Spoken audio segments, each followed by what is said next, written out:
Shalom, povo de Deus! Olá, meus irmãos, como é que vocês estão? Vieram à igreja ontem, cultuaram a Deus. Como é que vocês têm lidado com a escola dominical? Tem frequentado a EBD? Gente, é uma bênção, né? Uma bênção. Aqui na Igreja das Graças nós temos um currículo assim, realmente privilegiado. A gente louva a Deus pela vida dos nossos irmãos, né, que são os responsáveis pela nossa EBD, por planejar e pensar, né, as salas, os temas. Então, não dá para ficar sem, né? Vamos orar? Então a gente louva. Ó Deus, obrigado, Pai, por este novo dia. Obrigado porque Tu tens nos dado tantos meios de Te conhecer cada dia mais, tantos irmãos preparados, tantos materiais que Tu preparaste para nós a partir de outras pessoas, para que pudéssemos amadurecer nessa caminhada contigo.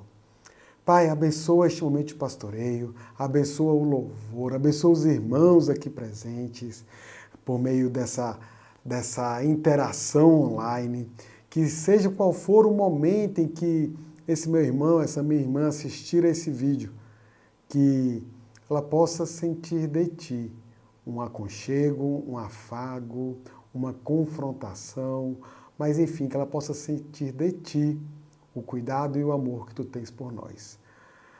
Obrigado, Senhor, pelo Teu cuidado em nossas vidas, em nome de Jesus. Amém. Amém, meus irmãos. Vamos louvar. Pra te adorar, ó Rei dos Reis, foi que eu nasci, ó Rei Jesus. Meu prazer é te louvar, meu prazer é estar nos átrios do Senhor. Meu prazer é viver na casa de Deus, onde flui o amor.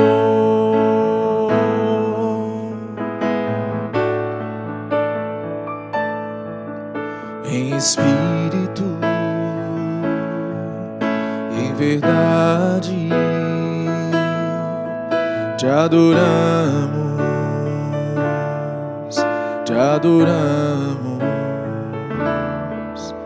em espírito, em verdade, te adoramos,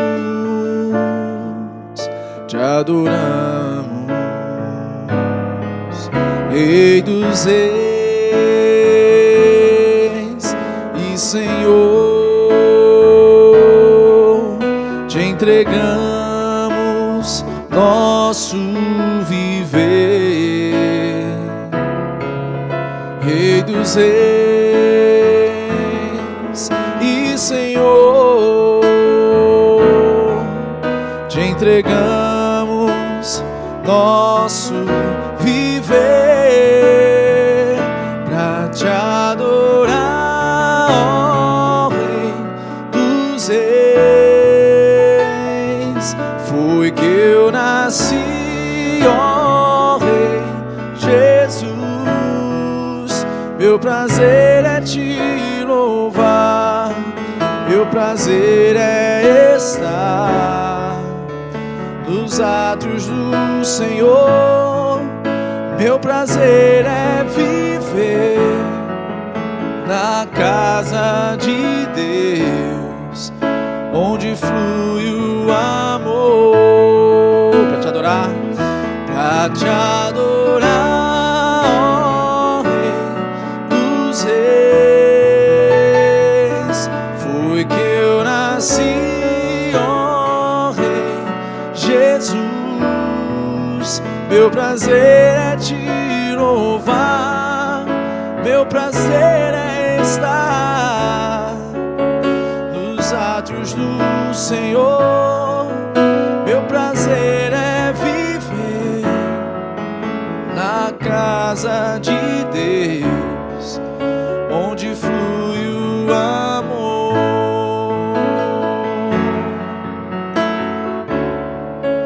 ministrando louvor,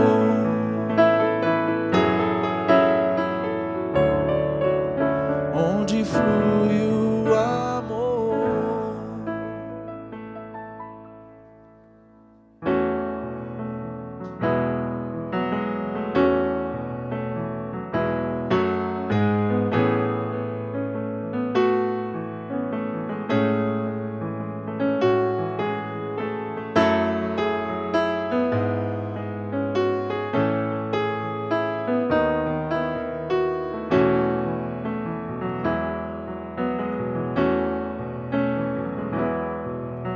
Vinde, adoremos, demos glória ao Cordeiro,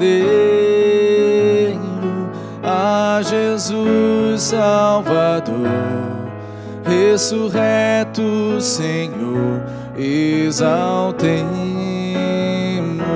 aleluia. Ele é digno, Ele é santo, soberano e fiel, sempre eterno e imortal, verdadeiro.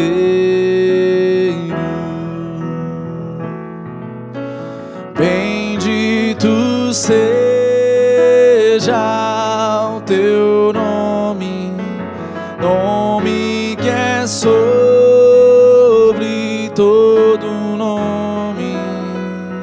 Seja Cristo louvor, toda honra e poder pelos séculos dos séculos sem fim.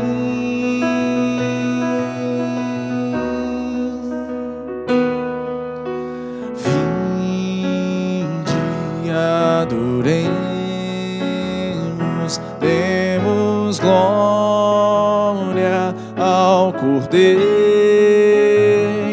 a Jesus Salvador, ressurreto Senhor, exaltemos, aleluia. Ele é digno, Ele é santo, soberano e fiel, sempre eterno e imortal, verdadeiro. Bendito seja o teu nome, nome que é sobre todo nome. Seja Cristo louvor, toda honra e poder pelos séculos dos séculos sem fim.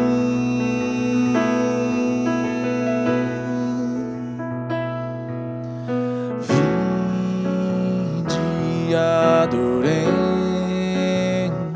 demos glória ao Cordeiro, a Jesus Salvador, ressurreto Senhor, exaltemos, aleluia. Ele é digno, Ele é santo, soberano e fiel, sempre eterno e imortal, verdadeiro.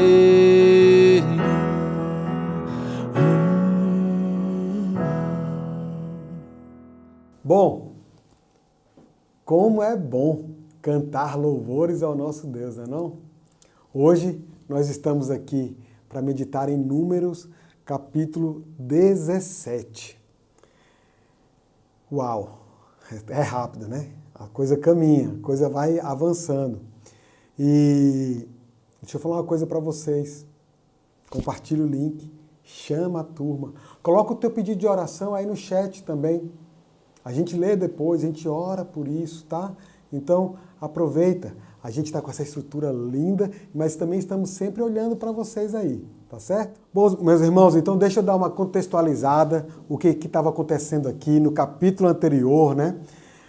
Capítulo 16, nós estudamos a rebelião de Corá, Datã, Abirão e os 250 homens que se rebelaram junto com eles e os castigos que eles receberam por conta disso. Então, houve um grande número de mortos por conta dessa rebelião e sob a pilha de restos humanos carbonizados estavam mais de 200 incensários de cobre pertencentes a esses homens, né? Esses rebeldes, que ousaram desconsiderar a exigência de Deus de que apenas os sacerdotes tinham permissão para oferecer incenso a ele. Então Deus ordenou que Moisés chamasse Eleazar, instruísse ele, Eleazar era um sacerdote, né, a realizar a tarefa bastante desagradável de vasculhar todos aqueles corpos carbonizados e removesse os incensários derretidos que tentaram usar, né, como se fossem santos, tentaram usar, ofertar a Deus sem estarem aptos, autorizados, sem ser da vontade de Deus. Bom, lembre que as brasas que eram usadas lá nos incensários daqueles rebeldes, elas precisavam ser removidas daquela área ali do pátio do tabernáculo. Isso porque, enfim, as brasas não foram retiradas do grande altar do holocausto, né? O que era uma exigência ali para as ofertas ao Senhor que envolviam fogo. Essas eram brasas comuns que cada rebelde havia trazido de suas próprias fogueiras nos acampamentos, ou seja, não era fogo santo, né? Portanto, essas brasas deveriam ser levadas para fora da área santa e, obviamente, serem descartadas também. Só que, assim, como era de se esperar, mesmo com o cheiro daqueles corpos ali, né, daquele bocado de carne, né, pegando fogo, que ainda estava no ar, grande parte da comunidade de Israel ainda não havia entendido a lição. E acabou organizando uma manifestação contra Moisés e Arão novamente. E eles disseram assim para Moisés e Arão: foram vocês que trouxeram a morte sobre o nosso povo, sobre o povo do Senhor, a culpa é de vocês. A culpa não é do rebelde, né? A culpa não é daquele que se levanta contra o servo de Deus, a culpa é, né? Mas, enfim, tem uma desculpa para isso, tá? É porque naquela sociedade, daquele tempo, todo o Oriente Médio acreditava em feiticeiros e sacerdotes, em ambos, que tinham, eu diria assim, uma função dupla. Uma primeira função que era servir os deuses, mas uma segunda função que também era descobrir como manipular esses deuses, para que os seus próprios propósitos, suas próprias vontades fossem alcançadas. Então, assim, o povo sabia que não tinha sido Moisés e Arão que haviam pessoalmente colocado fogo naqueles 250 líderes lá, né, junto com Corá, com Datã, enfim, lá no portão do tabernáculo. Eles sabiam que não tinha sido Moisés e Arão que tinham aberto a terra para engolir aquelas famílias. Mas eles acreditavam que tinha sido Moisés e Arão que manipularam Deus para fazer isso por eles. Algo como assim, eu vou contratar um matador celestial, né? Enfim, obviamente e tristemente, né? Uma outra lição precisava ser dada para aquele povo. Vamos ler o texto? Então, Números, capítulo 17, texto bem conhecido, né? A gente vai ler o texto todo e depois a gente comenta. Números 17, versículo 1.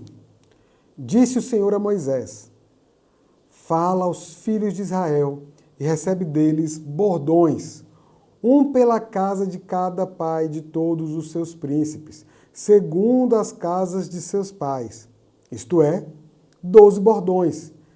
Escreve o nome de cada um sobre o seu bordão.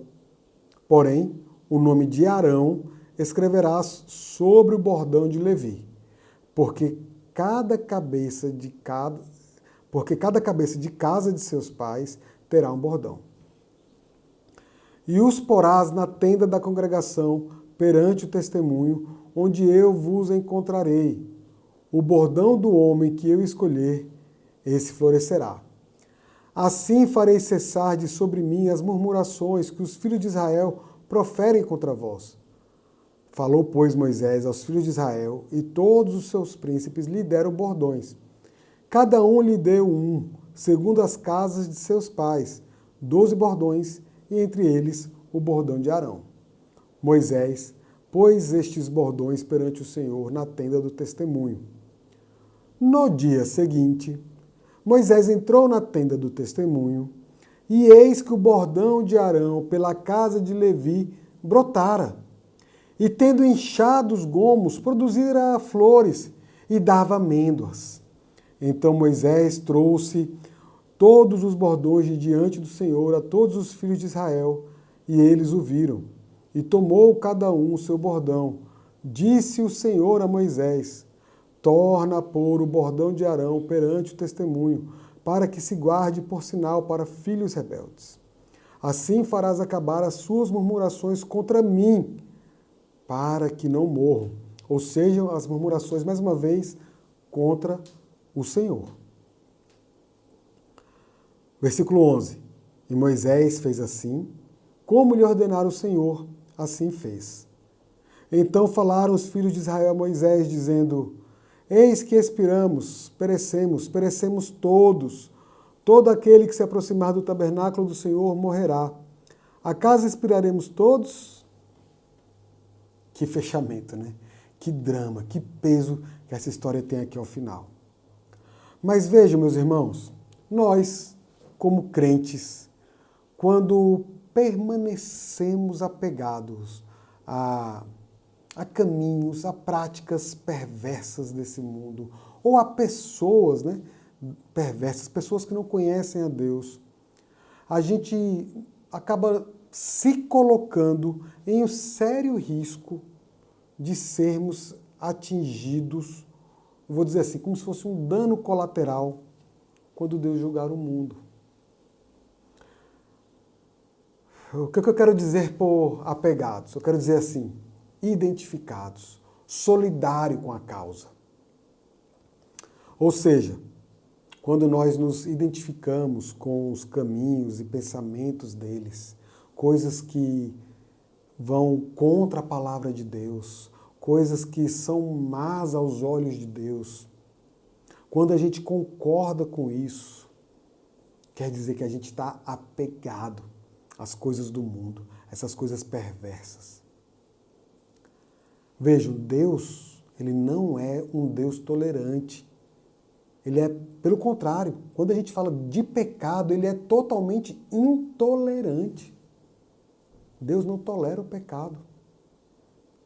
Deus não tolera nada que é mal. Então, a grande pergunta é: será que a gente pode ser crente e ainda assim concordar com muitas coisas que a gente vê, a gente encontra no mundo? Assim, tem coisas que sim, que a gente pode, porque tem muita coisa que o mundo recebeu da marca, do caráter, da identidade de Deus e ainda sabe usar, ainda sabe agir, né? Ainda nos nossos dias. Por exemplo, um pai que ama seu filho. A gente conhece tantas histórias de pessoas que não são crentes e aqueles pais amam e cuidam e zelam pelo crescimento saudável para que o filho dele se torne um homem, uma mulher, né, capaz de cuidar de sua própria vida, de se conduzir dentro de uma visão do mundo, mas o ponto é, eles amam seus filhos. E é óbvio que a gente vai se identificar com isso. Porque como pais, a gente sabe que nós temos a missão de discipular, de cuidar, de zelar pelos nossos filhos, até que eles se tornem independentes. Bom, mas o que Deus está explicando aqui, o que o texto explica para a gente aqui nessa passagem, em Números 17,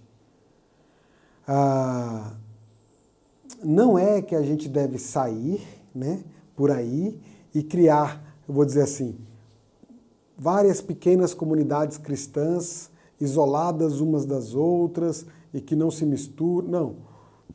O que o texto nos diz é que sempre que nós formos confrontados, sempre que precisarmos demonstrar com nossas ações de que lado a gente está, se é do lado do mundo ou do lado de Deus, do lado da palavra, do lado da Bíblia, a gente precisa estar disposto a nos separar do mundo. Ou nós nos arriscaremos a sofrer as consequências divinas. O fato, meus irmãos, assim, eu acho isso muito impressionante na vida do crente, porque quanto mais a gente obedece a palavra de Deus, quanto mais a gente segue a Deus, quanto mais a gente se dispõe, quanto mais a gente se submete, confia em Deus, mais a gente vai receber rótulos, né, como fanáticos, como fundamentalistas. A gente acaba sendo zombado, é chamado de ignorante, de retrógrado, de atrasado, né? Mas o fato é que a sociedade, ultimamente, tem ampliado isso de uma forma que vê o crente, inclusive, como alguém perigoso. Por quê? Porque diz que nós não somos suficientemente tolerantes. Se a gente se manifesta contra questões como aborto, homossexualidade, a gente é taxado de cheios de ódio. Se a gente não concorda com alguma outra forma de pensamento, algum outro discurso, alguma narrativa que foi criada, a gente muitas vezes diz que a gente ameaça inclusive a paz, né? É impressionante como o mundo ele quer nos oprimir, ele quer nos apertar para que a gente negue a Deus. Bom, o fato é que, invariavelmente, todos nós, em alguns momentos de nossas vidas, seremos sim confrontados. E deixa eu tentar chamar essa confrontação por um outro nome, para que talvez te dê um ânimo adicional. Quando você está sendo confrontado pelo mundo, você está sendo chamado por Deus para agir como alguém que é separado por Ele, para viver a vida que Ele te deu. Então, se tem alguém que está fazendo brincadeiras jocosas, alguém que está tirando onda, que está, né, de alguma forma, tentando te rebaixar, te humilhar, dê glória a Deus. Ele está te chamando ali para ser uma testemunha dele, para mostrar que não há vida melhor do que a vida com Ele, apesar desse tipo de situação. Apesar de que muitas vezes a gente vai negar alguns relacionamentos, a gente vai negar alguns confortos, e é isso mesmo.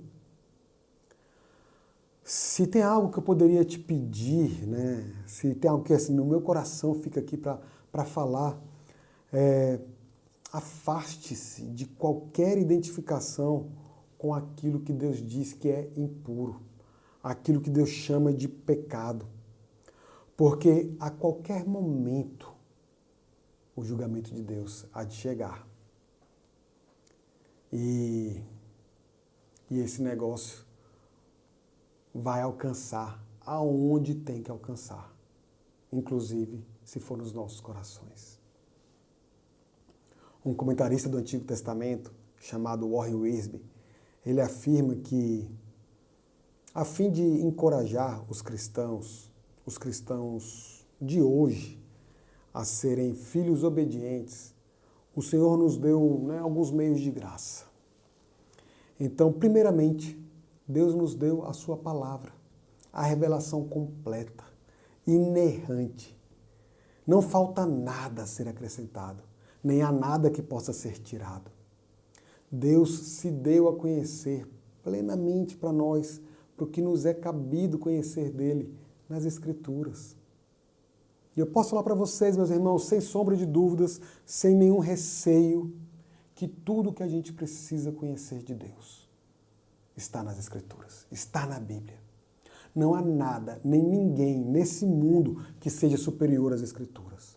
Não existe autoridade maior sobre nossas vidas do que a própria Bíblia, porque ela é a palavra de Deus. Ela não contém, ela é a palavra de Deus. Deus nos deu sua palavra, mas Ele também nos deu o seu Santo Espírito para habitar em nós. Jesus falou aos seus discípulos, que Ele não nos deixaria sós, que Ele iria aos céus e rogaria ao Pai que nos enviasse outro Consolador. Essa expressão ela é tão bela, ela é tão singular, porque a palavra no original, outro, ela quer dizer assim, um igual a mim. Jesus está falando assim para os discípulos, eu vou pedir para o meu Pai mandar para vocês outro que é igual a mim. Vocês não vão estar sozinhos, vocês não vão estar com alguém menor, vocês não vão estar com alguém que é mais limitado, vocês estarão com outro que é igual a mim. E outro Consolador, que a palavra é Paráclitos, no original, é interessante porque a gente normalmente costuma traduzi-la e conhecê-la por Consolador, mas ela também é usada para um conselheiro, um advogado. A gente, no meio cristão, a gente fala, Jesus é o meu advogado, o Espírito Santo é o meu Consolador, mas a essência deles é a mesma e a palavra que define eles também, nesse texto aqui, é a mesma. Jesus é o advogado das nossas questões junto ao Pai. O Espírito Santo é o advogado das questões de Deus junto a nós. Então a gente fala que o Espírito Santo é a nossa consciência. E é isso. Ele está falando, olha, você lembra, na Bíblia, Jesus falou sobre isso, tem um texto sobre isso está lá revelado. Cuidado, não se mete nisso. A nossa mente fica, esquentando ali, girando, o nosso coração também borbulhando. Por quê? Porque a gente tem o Espírito de Deus. Deus também nos deu 2 sacramentos, o batismo e a Santa Ceia, a Ceia do Senhor. E eu queria falar da Ceia do Senhor. Esse sacramento que nos lembra da morte de Cristo e de sua ressurreição e de sua volta prometida. 1 Coríntios 1, 1 João 3, eles são descrições tão belas da Santa Ceia do Senhor, do que isso representa para as nossas vidas.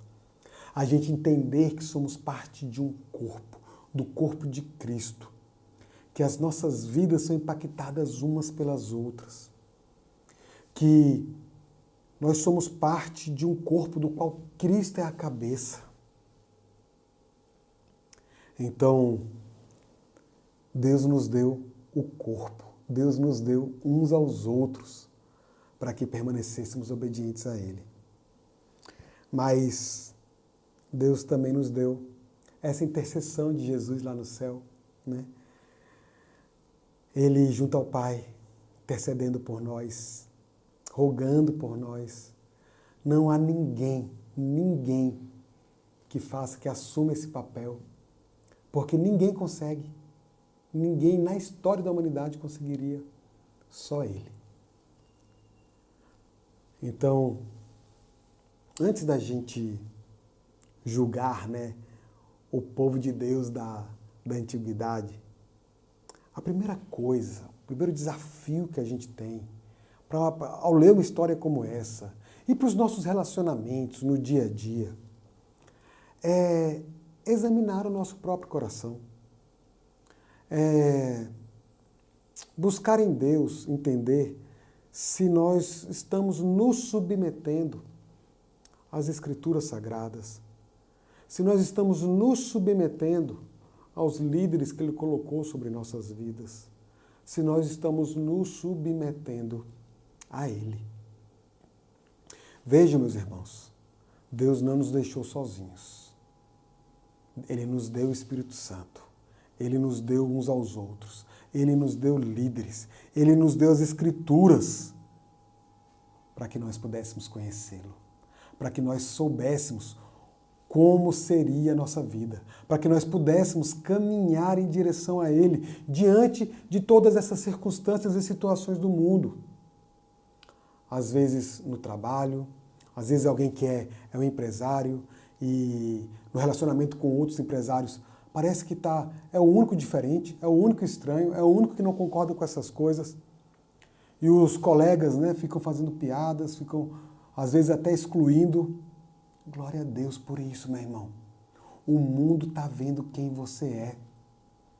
O mundo está falando, esse homem, essa mulher, é diferente. Ele não concorda com isso que a gente sabe que é engraçado, que todo mundo faz. Não é porque todo mundo faz que é certo. Eu tenho alguém que me diz o que é certo. Eu tenho alguém que me diz o que é bom. Eu tenho alguém que preparou para mim de antemão as boas obras, para que eu caminhasse por elas. E nós podemos viver essa vida, nós podemos caminhar isso por causa de Jesus Cristo, a obra dele na cruz, morrendo em nosso lugar, nos livrando, nos resgatando dos nossos pecados, pagando o preço exigido por Deus pelos nossos pecados. E agora, meus irmãos, aleluia, nos resta gozar de uma vida de intimidade com Deus, desde já, desde agora. E todo esse sofrimento, toda essa perseguição, toda essa opressão vai acabar. E nós viveremos em um ambiente onde não haverá dor, onde não haverá lágrimas, onde não haverá nenhum sofrimento. Uma vida de prazer ao lado do nosso Deus. Amém? Vamos orar mais uma vez? Ó Deus, nós te louvamos, nós queremos te agradecer, porque foi tu quem nos chamaste, foi tu quem nos escolheste, e é tu quem nos dá um caminho, uma vida boa, Pai.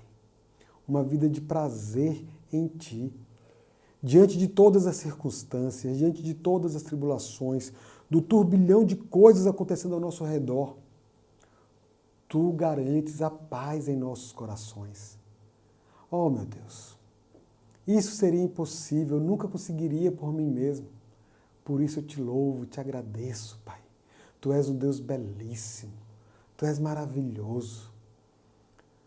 Ajuda-nos, Pai, para que no acordar diariamente, essa alegria da salvação seja reacendida em nossos corações, para que os nossos olhos voltem a brilhar por Ti diariamente, para que nenhum prazer desse mundo, nenhum discurso desse mundo, nenhum relacionamento desse mundo ocupe em nossas vidas um lugar que é exclusivamente Teu.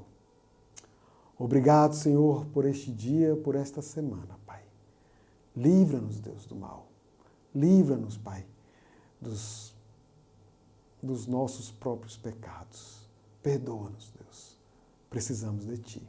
Em nome de Jesus. Amém. Vamos louvar uma última música.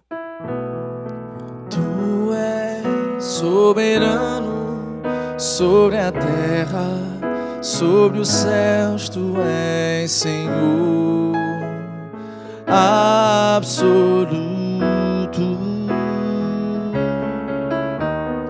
Tudo que existe e acontece, tu sabes muito bem. Tu és tremendo. E apesar desta glória que tens. Tu te importas comigo também. E esse amor tão grande eleva-me, amar-me a ti. Tu és tremendo. Cantemos, tu és soberano. Tu és soberano sobre a terra, sobre os céus. Tu és Senhor absoluto. Tudo que existe acontece, tu sabes muito bem. Tu és tremendo.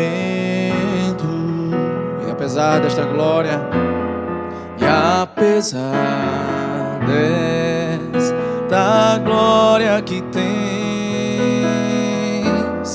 tu te importas comigo também. E esse amor tão grande eleva-me, amar-me a ti. Tu és tremendo. E apesar desta glória que tens, tu te importas comigo também. E esse amor tão grande eleva-me e amar-me a ti. Tu és tremendo. É isso, meus irmãos. Após um louvor belíssimo desse, vamos nos encher de ânimo para continuar o nosso dia e a nossa semana. Deus os abençoe. Tchau, tchau.